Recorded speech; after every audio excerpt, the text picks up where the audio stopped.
আসসালামু আলাইকুম কাউসার মামা। ওয়ালাইকুম আসসালাম। তোমার নাম কি? নাম হলো Nurul Amin.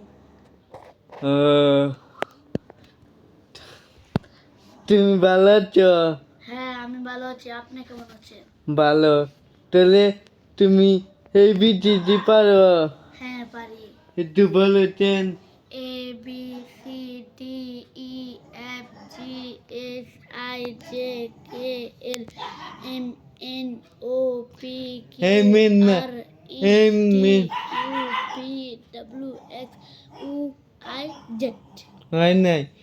ABCD D E F EFG G H I J K IJKL L M N O P Q R S MNOPQRST T U V W X UVWXYZ। আচ্ছা, আপনি কোন দেশে বসবাস করি বলেছেন? হ্যাঁ, আমাদের দেশের নাম কি? বাংলাদেশ। ও, তুমি এখানে বেড়াতে আসছো? হ্যাঁ, ও, তুমি কোন স্কুলে পড়ো? পুরুলিয়া উচ্চ বিদ্যালয়। Thank you. Hello guys. আসসালামু আলাইকুম। আজ আমি দুটি কবিতা করেছি আর ভিডিওতে